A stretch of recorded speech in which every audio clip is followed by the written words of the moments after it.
I'm a lawyer, okay? Not a scientist or a teacher apparently, because I can't count.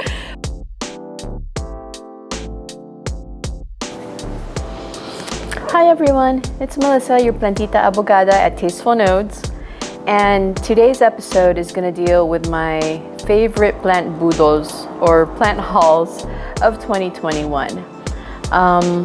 You know, 2020 was a year in itself, nothing can compare, except for maybe 2021, right? Lockdowns, restrictions, friends we couldn't see, and then when we did see our friends finally, we had to maintain a certain amount of distancing between each other just to keep them safe from any cooties we may carry. You know, it was a tough year, and a lot of us turned to plants, just like I did.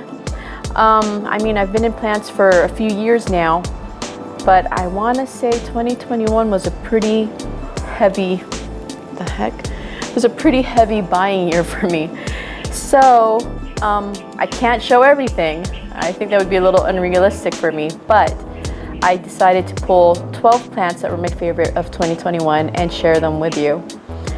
If you don't see any plants that are your favorites in this list, feel free to share them in the comments. I'm really curious. I'm always on the lookout for something new, interesting. Mind you, I have over 900 plants, so it might be a little hard. It might have been something I already collected, but you know, I'm all ears. So share those plants in the comments, give me some feedback, and I'd really appreciate it. Let's get started. This is not in any particular order. I bought these plants throughout the year, but I figured the easiest way to do this without hiding my face is to start with the smallest plants. So let me start. This plant is presently undescribed, or unnamed, not completely undescribed. There's been a boom of Epipremnum pinnatums here in the Philippines. I mean, we've had them for a really long time. They're endemic here, right? But since the explosion of the Epipremnum pinnatum Cebu Blue onto the market, as well as the Albo, the Aurea, and more recently the Baltic Blue, Epipremnum pinnatums have been coming out like crazy. We have newer types such as the Marble, such as the Lemon Lime, the Neon. There's so many names, but none of the names are registered just yet. I think maybe the Baltic Blue is, perhaps the Cebu Blue, I'm not sure, but everything else hasn't been named, and we do have people who have registered their plants with the International Arid Society. As far as I know, this guy has not been registered as of December 4th, 2021, and but it's my favorite out of all of them so far. I do enjoy these minty, I guess you could say, kind of variegations. But on top of the mint, we've got sectoral variegation. So I don't know if you can see it, but it's darker here, lighter here. Then we've got heavier sectoral variegations here. So in the meantime, I'm going to call this plant Epipremnum pinnatum green on green variegation. Green on green mint. Don't quote me on it because they'll have a name eventually, and I'll excitedly share that as well. But this is one of my more recent acquisitions. Easy plant to care for. As you can see, it was a cutting. Just put in your aeroid mix and it's good to go. So this is plant number 1 for 2021. And then for 2021, number 2 is a plant that I actually saw while traveling to Guam. And I have 2 of them. Long story short, it is Philodendron Pedatum variegated. It's the variegated form of Philodendron Pedatum. It was a unicorn that I did not expect to see in my lifetime, much less see in a large, semi-mature version in my mother's garden, right? It had, I think, maybe 22 leaves, 20 to 22 leaves. It was just gorgeous. And my mom was showing it to me, and I'm like, nah, Mom, no such thing as a variegated Pedatum. We only have Florida Beauties. She's like, no. I'm like, okay, let me look at it, Mom. And as usual, 99% of the time, my mother was right, as she was in this case. The petioles are smooth, just like a Pedatum, but unlike most Pedatums we've seen, it's variegated. So as soon as I realized what it was, had to find my own, got myself a cutting. Didn't do too well as a cutting, okay? It probably does best as a rooted, at least a rooted cutting, a semi-rooted plant, but chopped that guy into two. They survived wonderfully. They did have some leaves where I was concerned that they reverted. You'll see these two right down here. And you'll see these guys right here where it alternates between green, variegated, and another dark green. But so far so good. It hasn't lost its variegation since. Really gorgeous plant. I'm really excited to have it. You know, don't mind this. We had a heat wave, ugly heat wave recently during our rainy season of all time, right? So I had a lot of plants that got burned from this unexpected wave and from, I guess, the changing light that we had here recently. So this is number 2 of 2021. And I'll put them right here for now. Now, number 3 for 2021 is a more recent acquisition. So this guy I got 4th quarter of 2021. These two I got 2nd quarter of 2021, maybe 3rd, early 3rd. And this guy, I don't think it requires any introduction. It's fairly popular here in the Philippines. The pricing is actually not that bad compared to the other Monstera Adansonii variegated versions that you see out there. This is the Monstera Adansonii mint. This guy shows this minty green and cream variegation. It doesn't appear to be mosaic virus, which we should probably touch on, where the patterns are feathery and the leaves get distorted. In fact, I was afraid to buy a Monstera Adansonii mint for the longest time because a lot of what I see on the market have those really distorted curly leaves and the feathering that is quite obvious in mosaic. So I didn't want to buy any of them until recently when I saw my friend Yukino's Adansonii mint, and man, that's a gorgeous plant. So according to Yukino, since this is a new acquisition, I don't have really any tips for you, but according to him, just got to give it, you know, the proper nutrition, the proper growing conditions, but also give it higher light so that the variegations will come out more creamier, more creamy and whiter actually. So this is plant number 3 of 2021. Now for plant number 4, let me find you. Here we go. Plant number 4 for 2021 was a plant I never thought I would end up buying.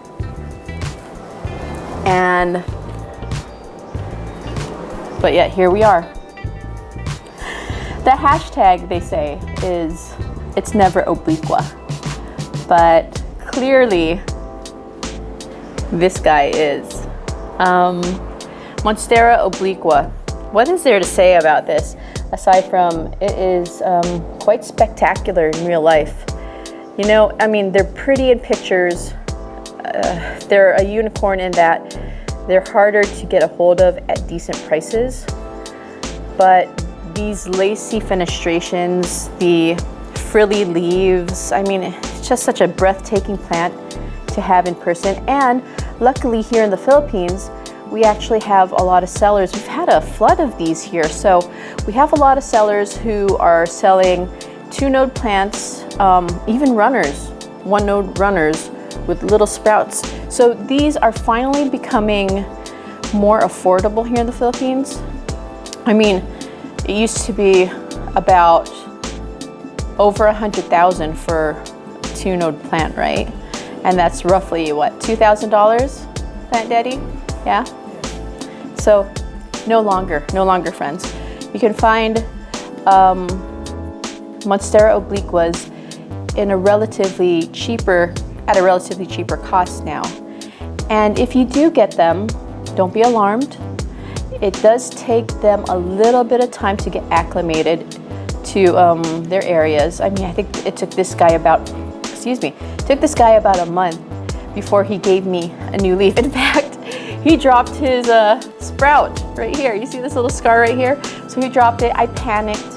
I repotted it in a different mixture than what I normally use for my aeroids. More pumice, more perlite, horticultural charcoal, as well as wood chips. So that's this guy's mix. Plus, he sits in his own little pebble tray for added humidity. But totally worth it. I would definitely recommend once it's established. I mean, this came in November. Now we've got a little leaf coming out in December. So it's almost once a month for these guys. And I would totally recommend Monstera Obliqua for anyone who has it within their budget or who can find one within their budget. Spectacular plant. So that was plant number 4 for 2021. And for plant number 5 for 2021, this is my Kim Kardashian plant. I just say it's Kim Kardashian because of those gorgeous shoulders, the curves, the big booty. Yes. So plant number 5 for 2021, my acquisition plant, is Philodendron upii, named after the botanist Moonen Yup? Yes, Moonen Yup, who also discovered another of my favorites, which is the Thaumatophyllum marischke. This plant is super easy, guys. I mean, it's pricier in terms of, I don't know, I guess the price just seems to be stable. It doesn't seem to go down for this guy. However, I got it as a great deal from a friend. Got it at a great deal from a friend. Leaves are around this size right here. Obviously, once it's acclimated and happy in your area, I mean, look at the difference in these sizes of leaves, right? It's just an easy plant to take care of. It's super generous with the leaves. Super generous, trying to escape from its pot. It's gonna need to be repotted soon because I don't plan on propagating this anytime soon. So I'll have to repot it. But once it's acclimated, once it likes its new home, it is a very giving plant. I've got a new leaf coming in right here. But it's striking, it's gorgeous. Prices are still a little high, unlike the Obliqua. I don't think it's moved much. But if you can find one of these within your budget, I would absolutely recommend that you go for it. God, the flies. You know, they say trap flies with honey. I guess I must be sweet today.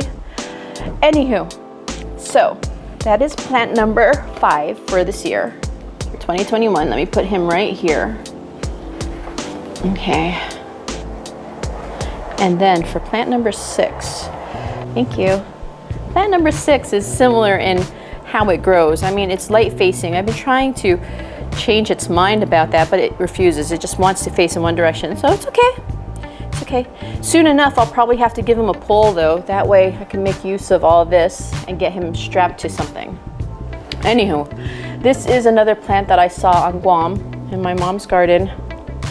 My goodness, Unicorn Central. I'll have to do an episode about her garden eventually. But this, my friends, is a Philodendron lime fiddle narrow form. I mean, it looks like the lime fiddle regular form with the mottled variegations here in the middle, but unlike the regular form of lime fiddle, it tapers off immediately. I mean, it just gets really, really thin right away, as you can see right here. It's a really pretty plant. Haven't seen many of them. In fact, I've seen maybe a couple of them sold on the market, and I'm not so sure that they're the same thing. They don't seem as narrow as this guy. So if you do find one that's super narrow, dagger-like almost, I mean, it's super thin, I would totally get it. It's still a unicorn in that we don't see many of them, but we should definitely try to get them in our collections if we can. Now, we've got 1, 2, 3, 4, 5, 6 plants so far. We're halfway done.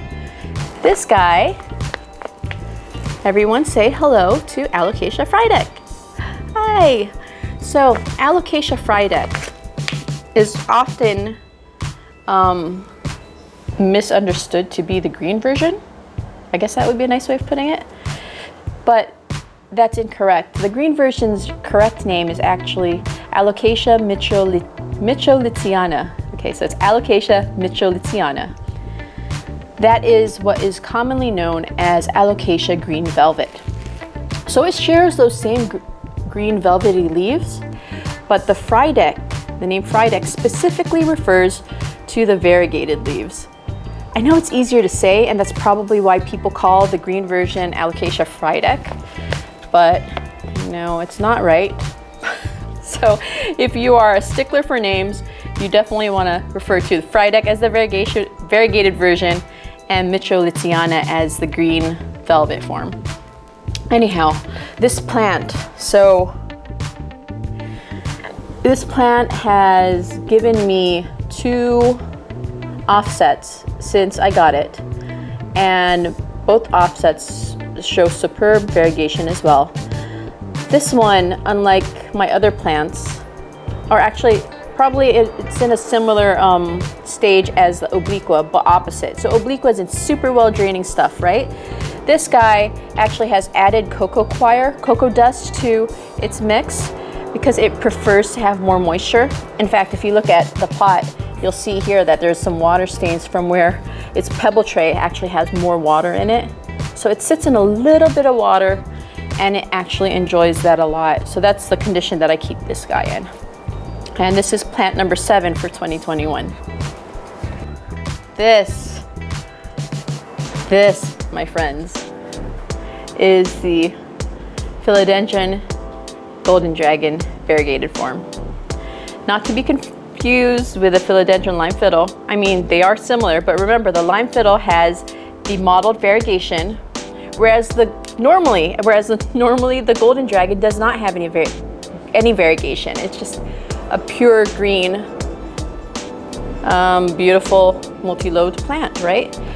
But in this case, since the variegated version, I mean, it doesn't have a trade name other than variegated golden dragon. The variegated version is normally sectoral. In fact, you'll see really, really highly variegated golden dragons out there, sometimes up to full moons. I'm too intimidated by the thought of that, so I wouldn't even dare. These guys are still super, super pricey, but we were able to find a great deal for a 1-node cutting, and that's what it was when we got it. In October, I think. It was a 1-node cutting, and I don't normally recommend it. I'm quite afraid of 1-node cuttings because it's a 50-50 chance. Think about it. You buy a node, and there's a 50% chance they'll survive. There's a 50% chance that it'll go wrong, and you'll lose your time and effort and money on it. With this plant, though, I felt really comfortable buying it or making an offer for it because this wasn't complete cash. There was a trade involved as well. But with this plant, I felt completely comfortable because the seller actually showed where the axillary node was on this plant, and the axillary node was located on some place that had good variegation. For variegated plants, you can normally see the variegations on the stem as well. And if you notice where the axillary buds are in terms of those variegations, you are good to go. You're sweet. So since October, I don't know if you can see this, we have a little sprout, little growth, smaller than my pinky, but it's there. And I'm super excited to have it at a great deal also. So that is plant number 8 for 2021. Now, plant number 9 will probably be a little weird just because a lot of people don't know about it. It's another variegated plant because for the life of me, I must collect the variegated plants, right? This is Epipremnum amplissimum variegated, or variegated Epipremnum amplissimum. Like the Epipremnum Pinnatum right up here, Epipremnums are making a huge comeback here in the Philippines. We're not just relegating them to potho status or, you know, yung mga nakikita lang sa bukid. We are actually finding and cultivating really, really gorgeous versions of them as well. So when I saw this one, or my husband found it and I saw it, I was just like, yes, we need it. It's a new acquisition. I just got it this quarter, but it's already throwing out a new leaf, and the leaf hasn't hardened yet, but there's definitely variegation on it. And it's just a beautiful plant. It's easy. Epipremnums so far, in my experience, have been easy. And I would definitely recommend, if you want to get in on something before it blows up, I would definitely recommend getting in on Epipremnums. Either the Pinnatum varieties, because there are still some cheaper ones that are floating around, not the neon. But I would also look into Amplissimums. They have the regular Amplissimum. There's a silver leafed one, Amplissimum silver. They have the variegated version. I would look into those as well before they blow up. Plant number 10. Plant number 10 is a heartbreaker. Kinda. It doesn't really, wait, how many plants do we have so far? 1, 2, 3, 4, 5, 6, 7, 8, 9. Yeah, this is plant number 10. Why is it plant number 10? Did I go over? 1, 2, 3, 4, 5, 6, 7, 8, 9, 10. 11, 12. 13. I guess you guys get a bonus. No, because I can't count. 1, 2, 3, 4, 4, 5, 6, 7, 8, 9, 10, 11, 12, 13. I'm a lawyer, okay? Not a scientist or a teacher apparently, because I can't count. But you know what? I'll throw in a bonus for you just because I have so many great budols of 2021. So this plant, aray, nabali ang dahon or yung stem, right? And we've given it a splint, and the splint has stopped working. I need to tape it up again. It just hasn't died. The leaf refuses to die. So, you know, give it a hand where I can. Anywho, this plant right here is the, oh my gosh, I'm having a brain fart moment. Help me out here. Nangaritense. Thank you. This is the Philodendron Nangaritense.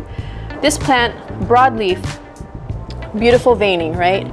Textured actually. You can also feel the textures of the leaves going across, radiating from the midrib. And it's got EFNs on it, so don't be surprised when you do see the small dots on the leaves. Its most distinguishing features are the pink or red colored leaves, as well as the pink or red colored petioles.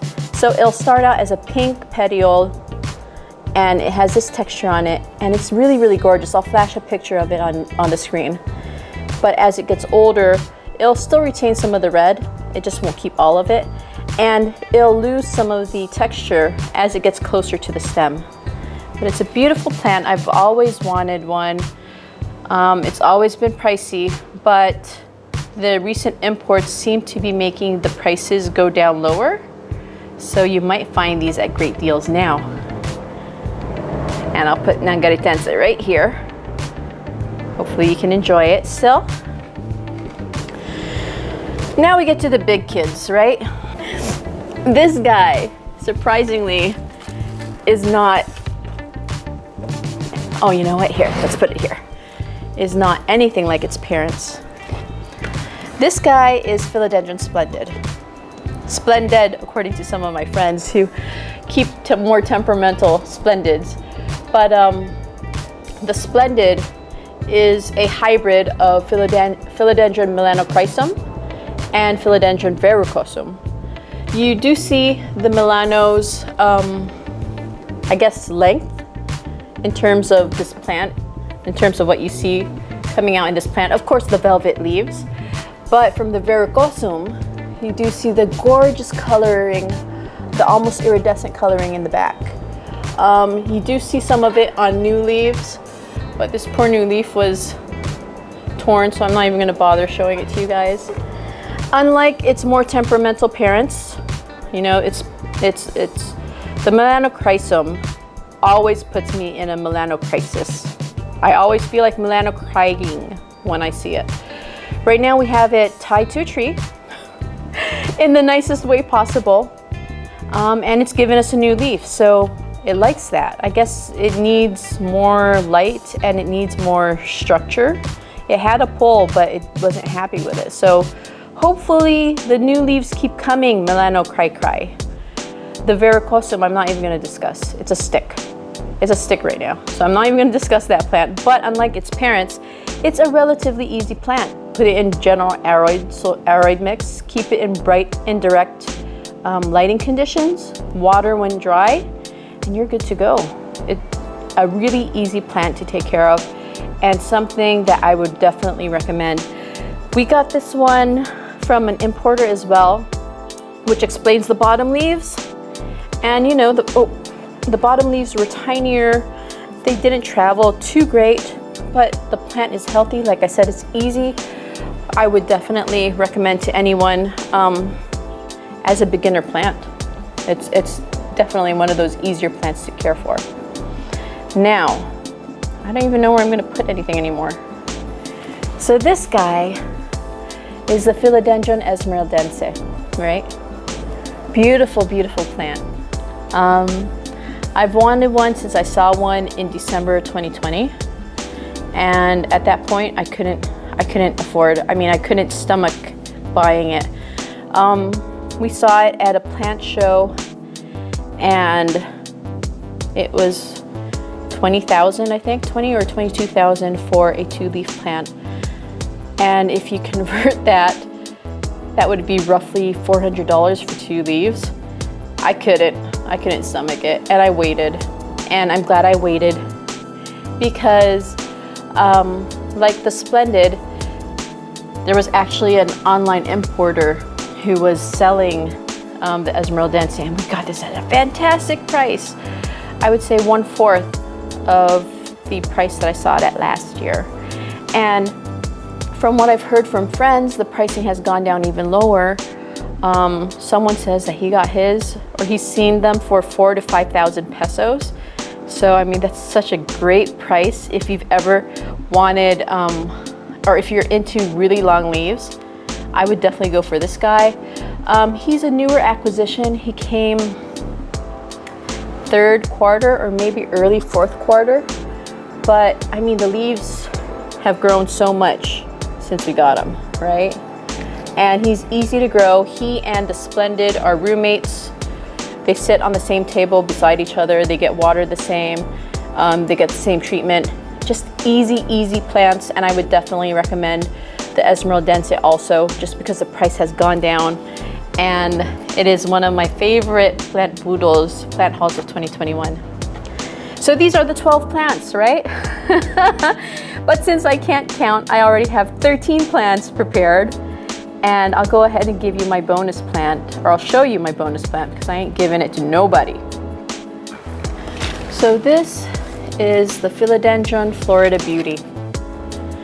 The reason I had to show it to you is because, I mean, there's a reason why it's so popular aside from its beauty, right? It's actually an easy plant to care for. It's gorgeous. The stem is gorgeous. The petioles are gorgeous. The leaves are gorgeous.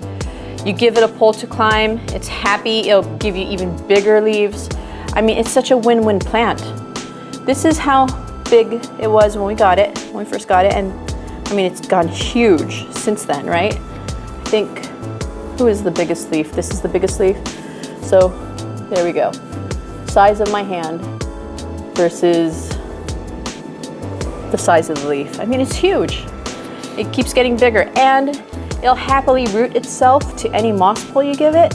So if you're into the buy and selling of plants, this is a good guy to have because he will make those roots. He will put those aerial roots into the moss and it'll shorten your propagation time as well as the acclimation period for putting it into a new pot before you sell it, right?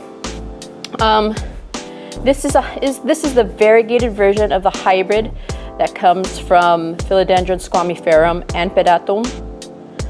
But we don't call it variegated Florida Beauty. It's understood that when it's a Florida Beauty, it's already the variegated version. For these guys, I would recommend finding good genes. There are a lot of reverted plants right now, and those worry me a little bit just because unless you know the seller, you can't be really sure that they were in fact Florida Beauties to begin with. If they were regular Floridas or if they were Florida Ghosts, yeah, sure, you'll have like the light colored new leaf that unfurls, but once it hardens, it'll just change back to what it was. A Florida Beauty will always have a variegated stem. It may become woodier, or it might have that brown texture on it. And that's why I say it's kind of important to know who you're buying a reverted Florida Beauty from, because you got to be able to trust that that's indeed what is being sold. If you could get a one leaf cutting where you could see that the petiole has a little bit of variegation, or maybe one leaf has variegation, I would feel comfortable with that. But yeah, for a reverted one, that would probably be my best suggestions. Otherwise, I would definitely recommend getting at least a one node cutting of a Florida Beauty that's still variegated. It's worth it. You'll get your money back in no time. And it's just a pretty plant to enjoy looking at. This guy is not my mother plant. This is my personal plant that doesn't get touched by anybody. And we're just enjoying how big it's getting. It'll eventually get its own tree if it needs to get bigger, but I mean, we're happy with how it is now. So this is my 13 plants, my 12 plants plus one bonus of 2021.